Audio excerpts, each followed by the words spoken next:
a ride, is out of the question. Down with this sort of thing. Careful now. The nation holds its breath. Yes!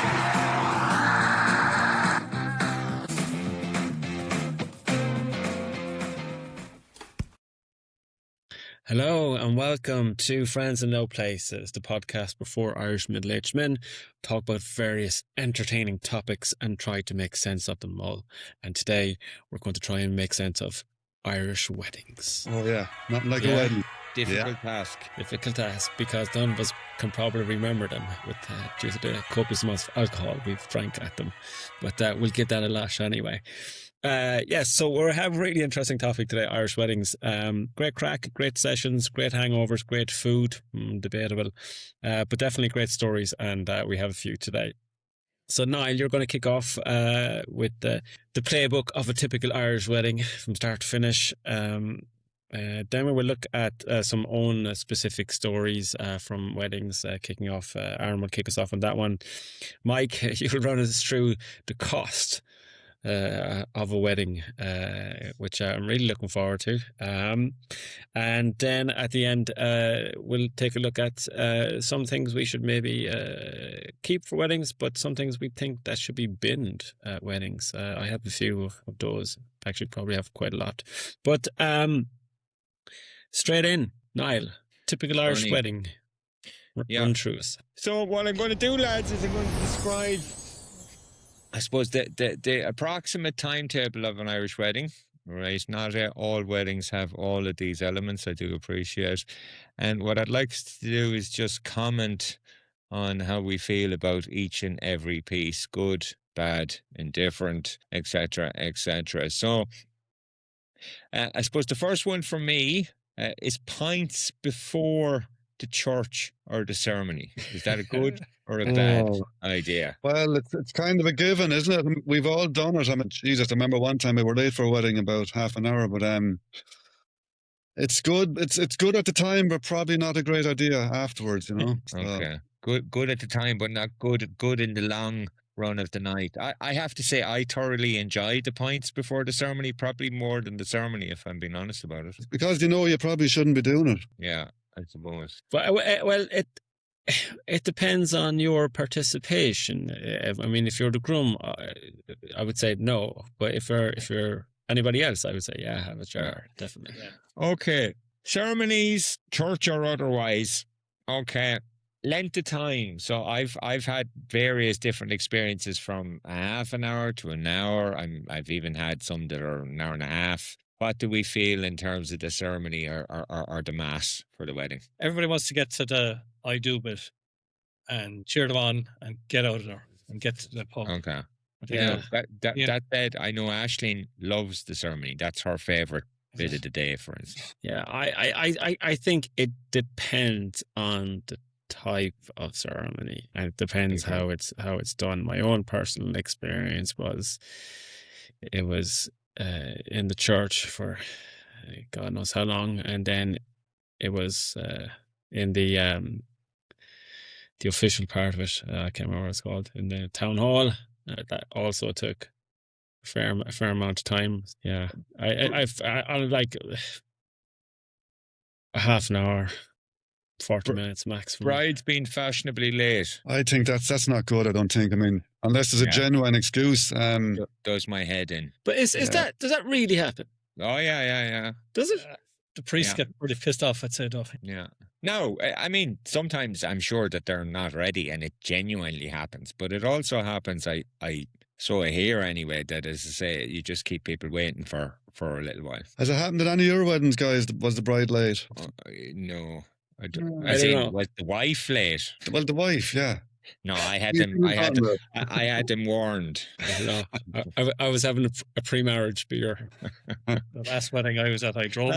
I'm going to talk about the priest here, but I mean, it doesn't have to be a priest. The priest's involvement, or I suppose kind of interaction or commentary or all of that type of stuff, should they just kind of stick to the mass bit and leave it at that, or do you want them to get involved and kind of go a little bit further into it, give their own tuppence worth and so on and so forth. You do. You want them to, definitely ain't Wednesday night where that has happened. It's definitely. As long as they're not preaching to you, like they're just trying in a bit of crack, like.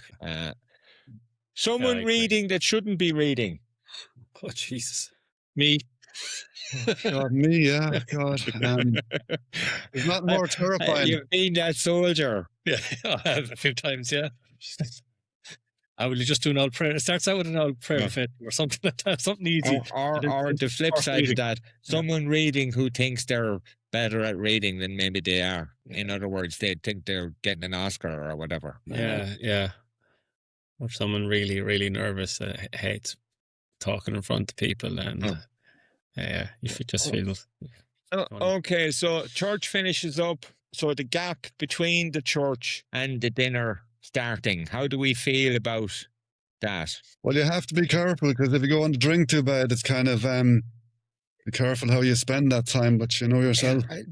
I'm going to pose a question though. If there's 2, 3, and in some cases 4 or 5 hours, what else are you going to do? Yeah, this is the issue that foreigners have, or with Irish weddings. I've seen it a couple of times. When you explain to them, no, the meal actually won't be till 6. We'll be out of the church at 1:30, and then we'll all go back to the reception area. That they'll go off and they do the photos, but the meal won't be till 6:30 maybe. And then go, what? So, well, what do we do for 4.5, 5 hours? Well, we drink. No, I have known people that have gone for a nap. Obviously, you have to be staying in a hotel or live close by or whatever. Yeah, but I've seen people shocked, absolutely shocked that they would have 5 hours to put down before food. And oftentimes I think the reason for that is because people are going taking the photos, which often can be a little bit away, and that takes some time. I wouldn't be against, and I mean, people, couldn't they take the photos before the fucking wedding? Who would know the difference? Obviously the bride and groom would, but they wouldn't have they wouldn't have the rings on, Niall, would they? Well, you could stick them on, surely. Okay. Okay, so that I have to that because I generally end up drinking. Really? Yeah, I do generally end up drinking between, as I say, the problem is then by the time it gets to the dinner, I'm probably half cut, which isn't ideal, I would say. So reception dinner, lads. Okay, so you sit down at the table, you kind of immediately know, well, again, it depends on the wedding and how well you know the people, but you kind of immediately know whether you're at a good or maybe a not so good table. So how do you feel about kind of the reception, the dinner kind of generally? Yeah, I hate being at tables where I don't know everybody. You don't know everybody? Yeah, that's happened to me, a couple of times now where I'm the only one there, or me and my wife the only one there. We don't really know anybody else, and because they've put it at this table, and then I have to engage in small talk and then get to know the person, and that's when I usually with the vino or the beer more. Do you know there's probably kind of for me, there's nearly a safe distance in terms of your relationship to the bride and the groom. If you're too close to them, sometimes I think that's a bit of a problem. And if you're too kind of far away from them, that can be there's a kind of a happy medium there. So I kind of like going to weddings. I actually like going to weddings where I'm, say, a +1 as a for instance. Yeah. Or maybe weddings where you haven't been invited at all, Niall. And well,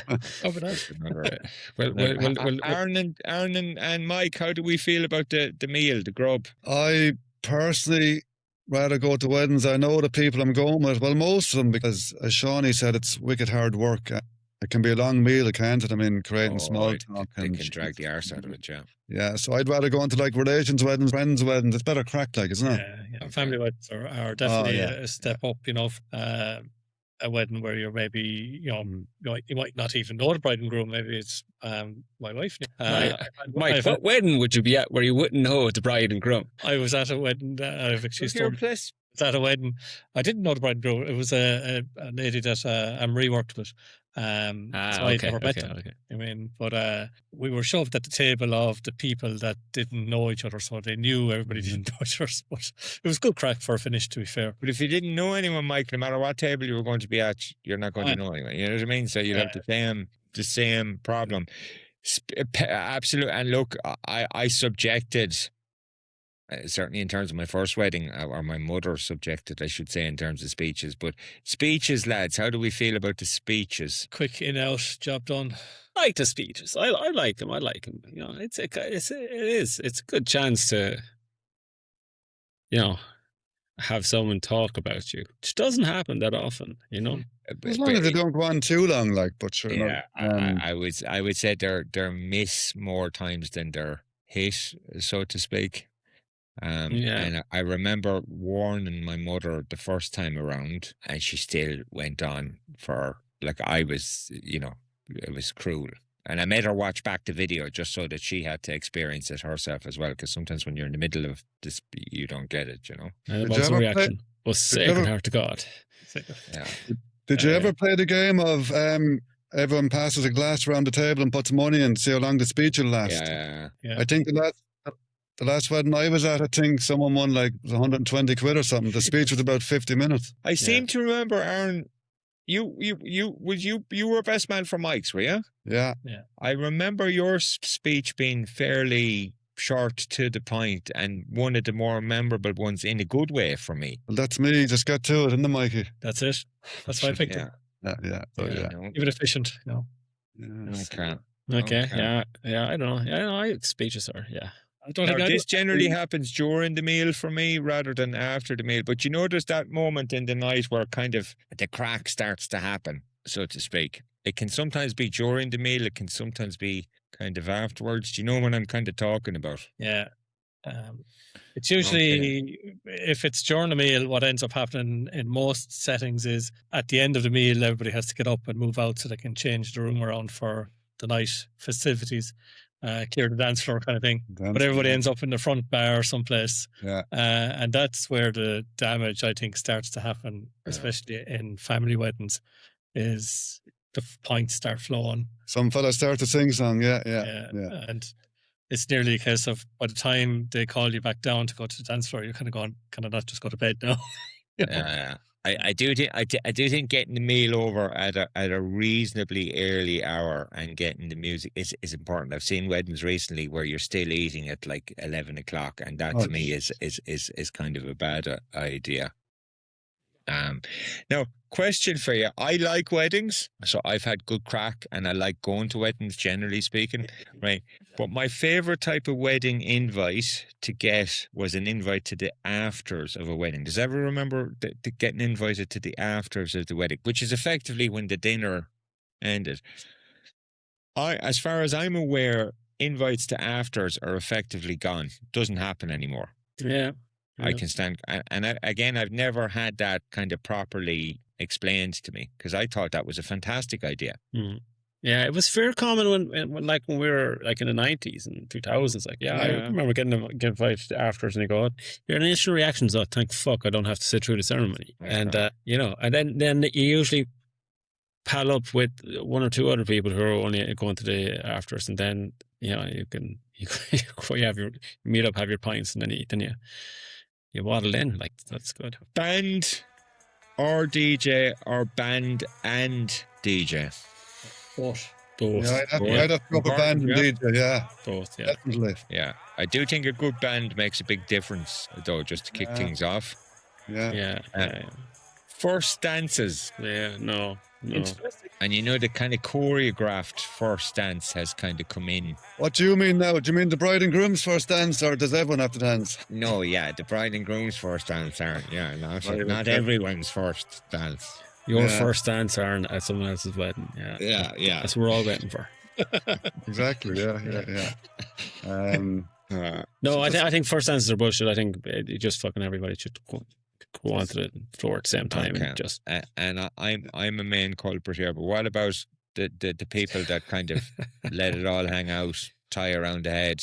These types of people. I never understood that. Can someone explain to me what's the origins of the tie around the head? That's usually AC/DC being played by the DJ at 1:30 in the morning. Why around the head? Because it's so. As someone who's often had their tie around their head, Shawnee, I can explain this to you in relatively big detail. Fantastic, right? Where else? So you're on the dance floor. you have a tie on, you've loosened the tie at this stage, you have a shirt, you don't have a jacket, right? You decide to take the tie off because it's annoying you. Where else would you put the tie? You just roll it up and put it in your pocket. No, because then you'd have to start that. That would ruin the moment. Whereas if you put it around your head, it adds to the whole thing. Okay, yeah. Yeah, okay. I'll try that next time. It's usually followed with AC/DC Thunderstruck or something like that. Yeah. Okay. Definitely, yeah. Residence bar. I'm sure this is where I've seen yourself and Aaron, Johnny, many the night come into your own. The residence bar. That's the whole That's only thing the I whole look point of the thing. Yeah, for it's the you, whole point is of the it? wedding for me is the residence bar, and the only thing I'm looking forward to. Yeah. Okay, and the sing song then kind of Yeah, afterwards, or that tends to happen afterwards. Yeah. If you have the staying power to make it to the residence bar, you're doing fairly good now. In fairness, We had a brilliant one at your first night. That was a fantastic sing song at the Arla House. That was good. Birds were singing. We going to bed that night, weren't they? I didn't know because we were expecting. Oh, okay. So a big thing nowadays, lads. Day 2. What do we think of day 2? It's kind of extra pressure for people, isn't it? Oh, I mean, 100%. It's hard going. Like if you have a full wedding, but I have a wedding coming up in June. Obviously, I will go to day 2. But it's get out of jail clause there, or just cover yourselves. Yeah. Shout out to my cousin Ellen and Sean getting married in June. Good stuff. Yeah, I mean it can be hard going, but I suppose just try and mind yourself on day 1. Says me. Yeah, I think when you're younger and you don't have kids, it's fantastic. Again, money isn't a big thing, but I think when you're older and you've kids and all of that type of stuff, it's so I haven't other than I think my own maybe day 2. I haven't been able to go to a day 2 in the last 10 or 15 years because circumstances or kids just wouldn't allow. But certainly back in the day when I could do that, it was something I would have enjoyed. Yeah. What is do people turn up for the day 2? Everybody says that today they went, can't, we'll have great crack now tomorrow night as well, we're going to such and such. But do people actually turn up to it? I mean, I know the bridal party maybe and some. I would suspect it's close family and friends generally, Mike. Yeah. And as I say, anyone then who doesn't have maybe commitments or kids and can kind of, is available to be. But I would say it's a smaller group generally. It's something I enjoy if, as I say, circumstances kind of allow. The general gist of it. Shawnee, that's the general timetable of your typical Irish wedding. But there's the night before as well. Don't forget the night before. The night before the wedding. Yeah, that's it. Yeah. It's a bit like Christmas Eve. Where everybody will stag and the hen then as well, couldn't we? No, but just a nice few quiet pints before the big day, everybody kind of. We did that for my wedding, and we went for a nice quiet pint the night before. That turned into half a bottle of whiskey with my dad. After that, and was that good? I needed to cure on the morning. Not to mention the night before my wedding. When I took my God! Tell you guys to fuck up, trying to get some sleep, and you have to be at the church. Yeah, that was actually. Now that you mentioned that, that was a great night before. Yeah, it was really good. It's really good. Yeah, that was very enjoyable. Okay, thank you, Niall. You're welcome, Aaron. You're going to kick us off with story. A wee wedding story about Yeah. Myself and my lovely wife Suzanne's wedding back in June 2005. Yeah, 21 years, poor Suzanne. But anyhow, so Mike was our best man, and we had it in Carehouse, the local hotel. It was a great day. So we went to the church, did all that, the ceremony, went down to the castle for photographs, came back to the Carehouse bar with a couple of beverages. Seem to remember there's a few brandies involved. Michael's best man and groomsman was Billy Moore and Colin, wasn't it? Yeah. Cousin from Dublin. We're like the Blues Brothers, aren't we? Black suits. But so we decided to have the speeches before the meal, just to be different, to get a good run at the night, Good idea, though. In fairness, I think I think. Idea. Well, it worked out fairly well, didn't it, Mike? But it was a great idea at the time, but he didn't tell me until we came back for photos. So in my head, I had this time to prepare, have a drink or two, relax, and then have the speeches at the end of the meal, which would be nice. But suddenly he came in and going, we're going to have the speeches before the meal. So go on, Aaron, tell the rest. So mealtime came, they rang the bell, so we went in, and obviously we were at the top table of the function room. Now this was up on a stage which could have been made of pallets or whatever, but thinking back, it wasn't very safe. So it was against the back wall of the function room. Behind it was a door into the tile or something, a swing door, wasn't it? Mm-hmm.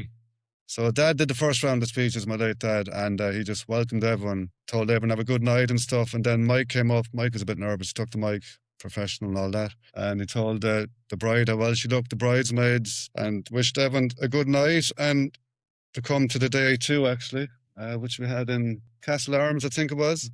Anyway, everyone was going fine. Everyone was getting into it. Everyone was nice and relaxed. And next minute, there was a weird sound. Bang! What the fuck was that? Mike fucking disappeared off the back of the stage. Oh.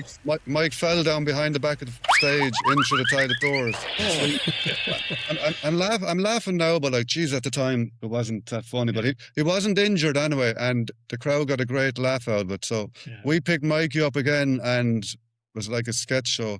He kind of got up and sorted himself out and took the mic again and just went off and done the speech again. So. Yeah, such a pro, Mike. I tell you, well done, huh? It had nothing to do with the fact that I probably drank 4 brandies in a very short period of time. You're someone unsteady on your feet, Mike. Yeah.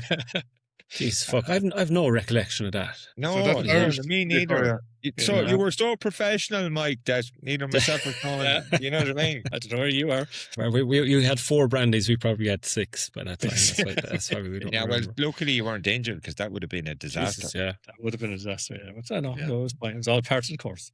Health and safety was top notch at my wedding, obviously, wasn't it? Took it in our stride. Yeah. Fucking hell. It was the wedding I enjoyed too, Aaron. It was one of the earlier ones, so and I didn't have many weddings under my belt at that stage, so it was very enjoyable. I actually got a good 4 days out of that, didn't we? Oh, easily. I don't know. Sean has disappeared. I have this for this. I have actually. Here we go. This is it. Oh, if you can see it. Holy cow! Oh my God, lads, brilliant! Yeah. Wow. Yeah. I'm still gonna be pale there, aren't you? Excellent. Redhead missing. You haven't changed a day, Mike. I thought you just left there for a second, Sean. I was like, no. I forget. I have all this memorabilia around, so yeah, I can. I'll bring out the photo of Greece in the next podcast. We might pick up a few photographs of the wedding in the edit. So go on, drive on. We will. Yeah, we'll stick up a few photographs. Oh, God help us, go on. But you don't have to say in the edit, Aaron. It'll be live pop up. Yeah, coolio. Okay, Niall, any scales from story? I wasn't sure. There was lots of kind of stories I could tell, but I wanted to keep it approximately short and approximately sweet, so to speak. So I've been married twice, so I've had 2 weddings, so to speak. But there's been certain common things across those weddings, right? And again, as if anyone's been watching the podcast, any kind of things that I do like that, I like to get the people that are nearest and dearest to me involved. So Sean, you were my celebrant at my first wedding. Didn't give you a job now, mind you, at the second one, just based on how the first one probably would have declined now. But Pat Collins was the DJ at both of my weddings, right?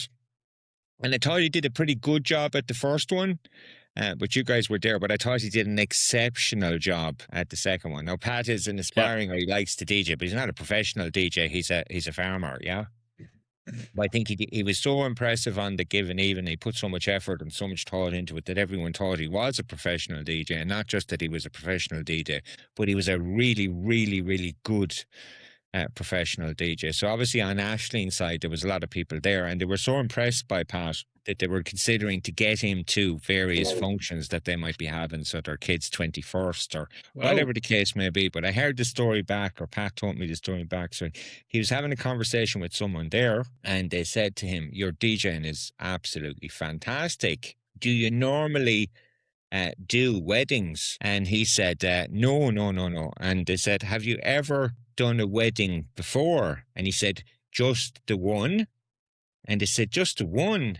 And they said, "Whose was that?" He said, "Niall's last one." That was quite a funny story from my recent wedding there. But as I say, shout out to Pat Collins who did and you guys obviously were involved in the music and playing the music. But again, everyone, the supporting talent, so to speak, really helped to make the day, including yourselves and Pat. But that was just a funny interaction from the wedding, I thought. Good one, Pat Collins, aka Handsome Pat. Handsome Pat Collins, Yeah. Legend, yeah. Very good. I suppose I could list off a few things from my own wedding. You guys had the road trip to get there. It was in France. That was already memorable by the time you arrived. Yes. We had best friends who to the wrong wedding reception in another village. And we were wondering where they were. So that was Gary Murphy. Lord rest his soul, and his mother and his brother Kenny. They eventually got to our reception. We had the ambulance come twice in 2 different occasions where 2 people collapsed due to the heat, had heat stroke. We had 2 babies were conceived at our wedding. Didn't know that at the time, though. No, but I just when I tried to remember back where said people, where did we put them up in accommodation? So if you remember, we had those wonderful Wonderly wagon type caravans that everybody slept in. That the guy who owned the property had told me that he was going to have chalets. So I had a completely different image in my head of what a chalet was as opposed to what he actually produced. We had Handsome Pat also doing making crop circles in the field at 4 o'clock in the morning. Remember that behind him, yeah. In fact, we ran out of beer at around 11 o'clock, and we called the supplier, and he came and he fixed us up again. So yeah, I shout out to my mother who returned the beef 4 times because it wasn't cooked well enough. So I had to keep going back to the guy, and he goes, French chef, they don't do meat well done. And even well done for them is like for my mother it would still be too raw. So it was absolutely brilliant crack, and it had pissed rain all week up until Friday lunchtime, and the weather was on Saturday lunchtime. The sun came out that Friday afternoon, and then all you guys arrived, and then we had a fantastic session that evening, which unfortunately I had to drag myself away up, but could still hear you guys roaring on till about 1:30 in the morning. And then we also had Aaron, and he's where should he sit down in the McDonald's, if you remember that part of it. That was on day 3 or day that was on day 3. So lots of shenanigans, but good, very, very good crack, fun memories of that particular wedding. But anyway, and how much does a wedding cost, Mike? How much does a wedding cost? Let's get into that. If you're interested. Before you get into that, I can tell you already, I broke even with my wedding. That's probably as good as you can expect on one. Exactly. It's a long time ago, Sean, though. I mean, it's totally different now, isn't it? Obviously. True, true. And in France, with the weddings, aren't the cost is non-comparable to Ireland, I have to say. Okay, guys, we'll jump into this, really. So, are weddings worth it? What do you think? I presume our partners would say yes, but maybe our wallets would say no. Although in the case of Sean, he broke even. His wallet was smiling. So just a couple of interesting things about weddings. Estimated cost of a wedding in 2026. Any idea? Just an Irish wedding, Mike, yeah? Irish wedding. I should have said this. 30 grand? Yeah, 30. I would say 30. Yeah. Estimated, guys, to be between 35 and 45k. Now that's including honeymoon, which I think is maybe a little light. Including a honeymoon. How much? What's a typical honeymoon set you back? Depends on what you do, you know what I mean? 5, 6, 7 grand, yeah. We went to Jamaica for... Yeah, but you're going to spend a few quid to go to Jamaica. But take the honeymoon out then. Like they take 5 grand for honeymoon.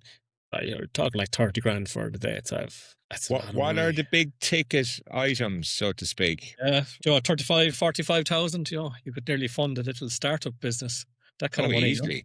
Plenty of people that started off business in a lot less than that. So yeah, look, it's absolutely outrageous, I think, what some people are spending. But the big ticket items are obviously going to be, the ceremony or the venue, accommodation, things like that. Like venue costs are running in around about. Now again, I think this is a bit light. About 80 to 120, depending on the meal, per head. A lot of full packages are up around 15 to 25,000, depending on whether you're having oysters for the starter or you're having prawn cocktail. Okay. For a bit of grub. For a bit of grub, yeah. Don't know how that equates, if you can remember, lads, how much the venue cost you.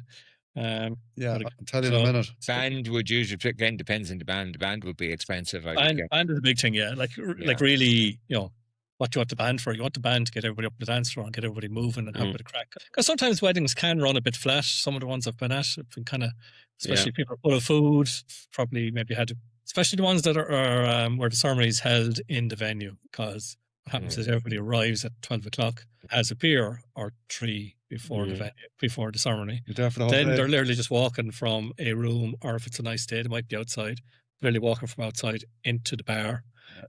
So come 9:30 in the evening, after they've had their feed and copious amounts of red wine and a few pints of Guinness, they're probably starting to feel a bit sleepy. So you want a band that's going to get them up on the floor, on the dance floor. But if you want that kind of band, you're kind of looking at 3,000 roughly. And I'd say, and change, Mike. And change maybe, yeah. So maybe my figures are a bit wrong. DJ again, I don't know what Handsome Pat cost you, but he's probably €1,000 a night, Not quite. Probably cost you a bottle of vodka, I'd say. And I got a 2-for-1 on it as well, don't forget. Exactly. I said I won't pay it till the third wedding, if there is one. That's before your dear old Uncle Pat jumps up on the microphone and ruins Sweet Caroline for everybody. Photography, another big cost in the day. And videography, if you fancy having a video as well. Again, you're talking anything between 1,200 to $3,000 for photos, another 1,000 to 2 for a video. I know we definitely had to have a video for our wedding. Could I tell you where the video is now? Yeah. So, just to give you an idea how I met this is going to make me sound unbelievably cheap. We went with not having a professional photographer at the wedding. My attitude was that everybody has phones, and we know a couple of friends who are like, I would say amateur photographers, but they like to take photos. So we said, okay, let's get them, take a few photos, we'll have a choice, put in a computer. That was it. But it worked out good, Sean, didn't it? Yeah. We have no video of our wedding. Yeah. Because like you say, Mike, I'd be going, well, where do we put it? Yeah.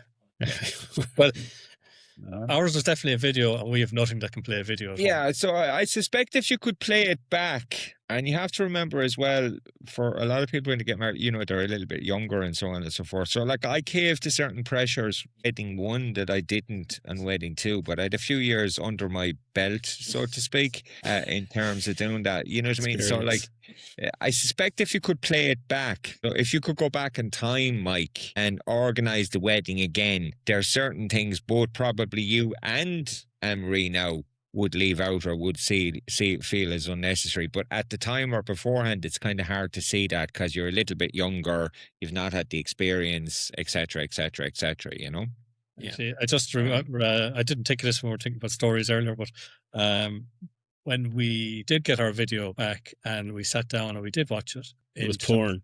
Right? After we came back from a honeymoon one wet night, I think we were sitting home watching it. We were watching the video and we're kind of going, because the photographer leaves generally kind of after the speeches are done generally, right? Yeah. So the rest of the night then is captured either by people on their own phones or if you're doing a video, it gets captured on video. But we're watching the video and it's just the first dance and we're going, oh, that's lovely. Look how great we are. Yeah, I still had 2 left feet. And next thing, at some point, we see all our relations out dancing. Next thing I see my aunt passing by, who's a widower, and I'm going, who's she dancing with, right? Stopped it a few times, froze around, going, I don't know who that is. So did somebody come in from outside during the wedding or whatever from the bar? So I asked my mother afterwards about it. Said, no, she brought her dancing partner over after the meal to go dancing. Fantastic. And we'd have never known. Only for the video. Jesus. Yeah. There you go. But anyway, You thought there was a scandal. yeah, so we'll move on, guys. More costs. Okay, so it's all money. Dresses. A few grand on a dress. Would you agree? Yeah. Yeah. Yeah. To be honest with you, I wouldn't spend it again now. Yeah. The dress doesn't fit me any longer either. Yeah. You can get it let out, I suppose. Thank God you got your legs waxed that day, Niall. You know? Yeah. Red number. The groom's suit. Not sweet, Aaron. Oh, thanks very much.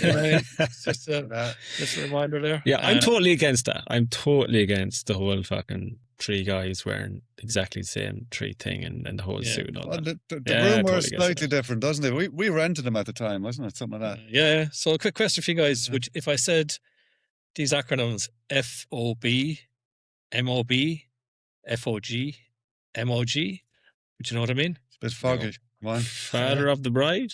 Yeah. Well done. What was the second one? Mother of the bride, MOB. Father of the groom, FOG.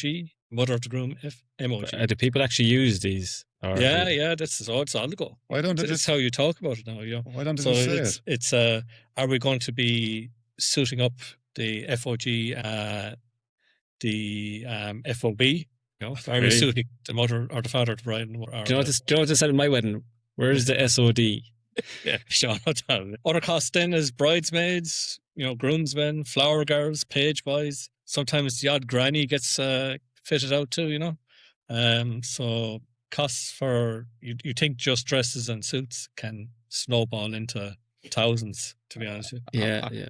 I got a ring for my first wedding. I spent one of my favorite things, €40 on it. On the ring? Yeah, I resistantly got a ring for the first one. Again, I was younger and I caved. So I said, okay, I'll get a ring so long as we don't spend any money on it. I got 40. So I resented the fact that I had to get a ring. So I made sure that I told everyone there that the ring had cost €40. You're legend, man. Whereas the second time around, I said, I am not getting a ring. Okay, and I didn't get a ring. How did Mrs. David take that? And Sonia, Ashley's sister, bought some kind of stand-in ring on the day that I get back to her. Yeah. And what's the issue with the ring? I to be honest with you, spending money on jewellery is one thing, but spending money on jewellery for myself, I couldn't live with myself. Okay, I'm selling a shock of €40 on the ring, and so my mind is still there. Yeah. Bloody hell! That was in Woolworths, was it, or Spar? I don't remember. Argus catalog. I don't remember. Argus, yeah. The stationery section in Super Value. No one knew the difference. No, they don't. And another somewhat funny story at the time, because ours was a non-religious. The first wedding now I'm talking about was a non-religious wedding, and there was someone very religious attending the wedding who said that they probably weren't going to attend on the fact that it wasn't a religious ceremony. So, but they eventually said that they would gracious with their presence and so on and so forth. So at the time, it was in all of the newspapers. Tom Cruise and Katie Holmes, was that the lady's name that he was married to? Oh yeah. We're splitting up, and it was all about Scientology. So Scientology was in the newspapers every other day. And this lady approached me during the wedding. They'd never met me before, and she said, "Look, if there's any children involved, you will get the children christened. In other words, you won't subject them to not religion." So I said to her, "Did you not know?" I said, "I'm a Scientologist." So she turned up her head and she left the wedding the same night. So that was another funny story from wedding one. From wedding one, I can't even tell you the look of or expression on my mother's face when she asked which priest was doing it, and I said, "I'm celebrating them." You can imagine the look of disbelief on my mother's face. But you're not a priest. Yeah. Oh, yeah. That took some. Yeah, I told a few of my relations, Shawnee, that you're after getting an internet certification. It's like Joey from Friends. Joey from Friends. some place in Las Vegas or something like that. Yeah, my guys, we're going sideways here. More costs. It's all about the costs. Alcohol, seemingly $4,000. Is that what buying around for everybody? Yeah. That's cheap, is it? No.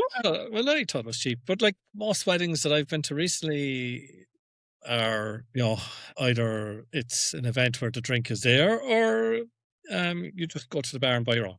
Or sometimes they buy one for the toast, the first toast. Yeah. I suppose it depends. Yeah, it depends. Be a lot of cost, potentially. I suppose. Flowers as well. Another big spend, seemingly on flowers. So like spending anywhere between $2,000. Flowers. On flowers. On flowers, 4.5 grand if you want to go. If you want to go all out and have that Instagram moment with a floral arch way over the door going into the church or something like that, they can run up seemingly into about 4.5 grand. I tell you, if the person I was marrying spent $4,000 on flowers, I wouldn't marry them, and they could look after the cost of the flowers themselves. Imagine paying that kind of money for those, like those little buttonholes, little flowers, like put on the groomsmen and all that. Like those things, they either fucking fall apart or you nearly stab somebody trying to put it on. Then there's day 2. We spoke about that already. The old day 2 event, generally a little bit more somber, but they're becoming a bigger thing seemingly. So there's music for day 2, food for day 2. So people are dropping another 3,000 to 4,000 on day 2 events. What? Jesus Christ. But if you were feeding people and so on, Shawnee, you wouldn't, you know what I mean? Yeah, I suppose, but I don't know. Well, it depends where you are, there's nothing like paying for thousands or paying out thousands for everyone that's sitting around hungover eating goujons and cocktail sausages, on day 2, So what's a big waste of money at a wedding, guys? We heard some of it there. Some other stuff is chair covers. Oh, Jesus Christ. And run into €150 to €2 chair. Table favors, so sometimes it's little netted baskets for everybody that they have with a few sweets or something. Oh, yeah. I've seen that quite a lot, actually. Presents for everybody. I was at one wedding where they had, the groom was big into his Jack Daniels. So they had little bottles of Jack Daniels and she was into her gin. So the little bottle of gin. So at every seat, they had a bottle of Jack Daniels and a bottle of gin, or everybody sitting at the table. Little ones. The little ones that you buy in like the... And what would happen if you didn't like either? I don't know, you put it in your pocket, take it home, just table favour. Toppings for cakes. So seemingly it's becoming a thing now. It's a bit like the floral arches where people are getting somewhat kind of similar looking cake toppers made of the bride and groom for the top of their wedding cake. Along with the cake, and then another waste of money, guys. Side events, often was at a wedding where they had a magician going around, which actually was quite good, to be fair. But some places have camera booths, so where you go over and you take your that's picture of it, other different things like that, and you can put on cowboy hats and sort of stuff.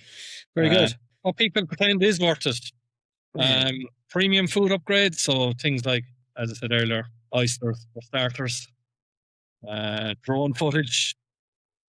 Right, Mike, I'm going to have to push you for time there. We're going to have to, Watch time, I'll wrap up. So, invitations and everything, lads, and I'm sure there's plenty I've missed, and we haven't even talked about hens and stags. We could have another podcast on hens and stags. Not hens, but stags at least. Anyway. I haven't been on too many hens now, which is I never get invited. Go on. Mike's word on it anyway, lads. At those kind of costs, go abroad and get married. That's probably none of it. Although I was in India in November for a wedding, an Indian wedding. That was quite the experience. The whole Bollywood thrown in. It was a 3-day wedding, and you had to have a different costume for each day. And if you don't like spicy food, and it was in a dry state, so there was no alcohol. Actually, I'd struggle. Yeah. That was anyway. That's for another podcast. So, Niall, what do we keep? What do we bin when it comes to weddings? I think me and you are going to be in agreement for a lot of what we should bin. Well, I don't know. Yeah. So I suppose that your favorite thing, or the thing that represents us, and by weddings here I mean as a guest as opposed to your wedding necessarily. So where you're a guest, what's the piece that you most like, most enjoy, get most value from? And what's the bit that, in essence, you don't get any value from at all, or it annoys you to the extent if you never saw it at another wedding ever again, it wouldn't be too soon. Okay. So starting with yourself, Aaron, your favourite bit or the most valuable element, and then, as I said, the bit that you'd bin. I like the wedding photographs themselves. They're very important to keep. Other people's photos. All right. Other people's weddings, Aaron. No, not other people. No, I was talking from my wedding point of view. Yeah, but I'm talking about other people's weddings. So. Stay with us, Aaron. Stay with us. Maybe I go photobombing people's weddings. Yeah, in the background. This wedding talk has gotten to Aaron. My head is spinning. No, I do like the get together. If you're sitting at a good wedding table with good friends, it's great crack, and you can't beat that. I do like to definitely keep that. Yeah. Okay. Definitely. Something you'd bin then. Well, obviously the church bit, the big long wedding sermon just kind of does my head in, Not the whole lot now. Shorten it down, like. Shorten it down a bit. That's all. Just Okay. Mikey, favourite bit and the bit you'd bin. Again, other people's weddings, not your wedding, Mikey. Not my wedding. Okay, so I think because it has sort of fallen away. I think of the last few I was at, the late night residence bar sing song has to be kept. Oh yeah, I think it is drifting a small bit from what I've seen, but I'm not a serial wedding goer, but that's one I've noticed lately is slipping away a bit. So that should be kept. Bin, I don't know, even though we did have one ourselves, a day 2 follow-up event. That's an event, if you know what I mean. Should just really be, we're going to meet at 9:30 in the local, and if you're able to go, you're able to go, but there's no pressure. Just show up and to formalise it or make it part of the invitation is what you're saying. It should be more casual, so to speak. Okay. Shawnee, same question. Favourite bit and the bit you'd been? Yeah, favourite bit is the late in the evening when everybody's... The late meal? No, late in the evening. The residence bar, the session. Oh, yeah, okay. Once the old ones have all gone to bed or whatever. That's definitely one. And been... I've been the photographer. I've been the wedding suits. So you get one, Shawnee. I've been beef or salmon. Beef or salmon. Both, 2 options. Well, yeah, typical Irish wedding. Beef or salmon. Yeah. All right. I would bin that. But yeah, I could go on, but I won't. And you, Niall? You'd bin weddings. No, I wouldn't bin weddings. I actually enjoy weddings. So I wouldn't bin weddings. So I wouldn't. I'd only start them after the meal, though. So in other words, for me, if I could just get invited to the afters, what was traditionally the afters, that's when I'd like to join the wedding, as opposed to at the start of the day. So that's the first bit. And what I would bin is black tie weddings. Yeah. Which I was invited to and participate. So I've said to Aisling, if I ever get an invite to a black tie wedding, I don't care who they are or how much you like them, I'm not going. I was never at one. It's just explain briefly, sorry. So you need to wear a tux, in other words. Yeah. Oh, never wear the same thing. Yeah. You can't even, you know what I mean? All right, one final story for my wedding. I had Come As You Are. Do you remember that on the invite? Yeah. You didn't need to get dressed up, in other words. Come as you are. Yeah. You would think that's a simple, straightforward instruction. The stress and the hassle that caused, folks. Just to give people the invite, to say on the invite, come as you are. You don't need to get dressed up. There isn't a particular type of dress sense or whatever. People just couldn't get their head around it. It was unbelievable. Can I tell one final wedding story? Yeah, you better. Involves you, Niall, and quickly, Johnny, and wedding crashing, or gay crashing weddings. Another. Yeah. So there was a wedding. We were out in Care House one night, and there was a wedding on, and we were at the bar, and we'd been fairly hard at it all night, and then we get a whiff that there's a wedding on down in the hall. So me and Niall strolled down anyway, stick our heads in and have a look, and everybody's on the dance floor dancing. So Niall said, I'm having some of this. This is proof of the pudding that Niall's likes the later part of the evening, you know. Yeah. And off he goes out into the dance floor and he's dancing away with people. People kind of looking, going, yeah, who's this guy? Your man. He's your man. He's dancing away. And then that song stops, and you know people kind of go back to their tables and all that. And then there's hardly anybody on the dance floor, maybe Niall and 1 or 2 other people. And then it starts for the next song, and then he's dancing. And I think he eventually was dancing on his own. And then they copped it. Who the fuck is this guy? Yeah, and then I think if I remember correctly, now you were promptly ushered. I was asked to vacate the premises. But I had never laughed so much in my life. And the that was so unfortunate thing funny. is we both lost out. I lost out on going to that wedding, but they lost out at me at their wedding as well. Oh yeah. I should have said, but he's this evening's entertainment. Yeah, exactly. Yeah. But that was a really good one. I enjoy that. When is the next wedding? It's probably going to be one of our kids, is it? Oh, it'll be a while yet. Unless you want to follow me and get married the second time, lads. But those prices, not a fucking I was going to say, did you not hear the costs out there? What are they like when we're... I think we're overdue another road trip to somewhere. But I'll leave you with a quote from Oscar Wilde. It sort of relates to weddings, but more to wives. Bigamy is one wife too many. Monogamy is the same thing. Right. I'll leave you with that. Have a good one, and we'll see you for the next Friends in Low Places podcast. Okay. Be good. Bye-bye. Bye.